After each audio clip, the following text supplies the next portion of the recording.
পরমাণু ইস্যুতে বেশ কয়েকবার যুক্তরাষ্ট্র ইরান পরোক্ষ বৈঠক হলেও মেলেনি সমাধান। এবার যুক্তরাষ্ট্রের চাপে ইরান পারমাণবিক কর্মসূচি বন্ধ করবে না বলে হুঁশিয়ারি দিয়েছেন দেশটির প্রেসিডেন্ট মাসুদ পেজেশকিয়ান। স্থানীয় সময় মঙ্গলবার রাষ্ট্রীয় টিভি চ্যানেলে দেয়া এক ভাষণে তিনি বলেন, ইরানের বৈজ্ঞানিক, কারিগরি ও পারমাণবিক অধিকার কোনোভাবেই বিসর্জন দেয়া হবে না।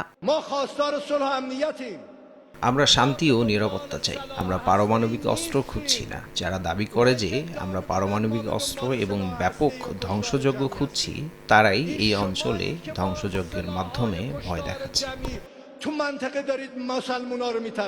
তবে এই বিষয়ে এখনো কোনো প্রতিক্রিয়া জানায়নি মার্কিন প্রশাসন।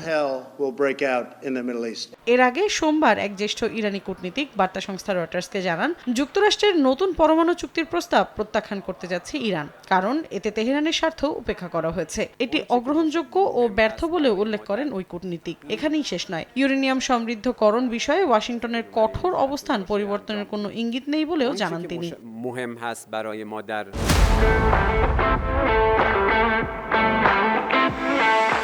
এদিকে গত শনিবার ওমানের পররাষ্ট্রমন্ত্রী সৈয়দ বদর আল বুসাইদির মাধ্যমে যুক্তরাষ্ট্রের প্রস্তাবটি ইরানকে দেয়া হয়। তিনি স্বল্প সফরে তেহরানে গিয়ে যুক্তরাষ্ট্র ও ইরানের মধ্যে মধ্যস্থতা করেন। এরপর ইরানের পররাষ্ট্রমন্ত্রী আব্বাস আরাকচি এবং মার্কিন প্রেসিডেন্ট ডোনাল্ড ট্রাম্পের মধ্যপ্রাচ্য বিষয়ক দূত স্টিভ উইটকফের মধ্যে বৈঠক হলেও অচলাবস্থা এখনও বিদ্যমান। ওয়াশিংটন বলছে, তেহরান যাতে ইউরেনিয়াম সমৃদ্ধকরণ পুরোপুরি বন্ধ করে এবং বিদ্যমান উচ্চমাত্রায় সমৃদ্ধ ইউরেনিয়ামের মজুদ বিদেশে পাঠিয়ে দেয়। তবে তেহরানের দাবি, তারা পারমাণবিক প্রযুক্তি শুধুমাত্র শান্তিপূর্ণ উদ্দেশ্যে ব্যবহার করতে চায়।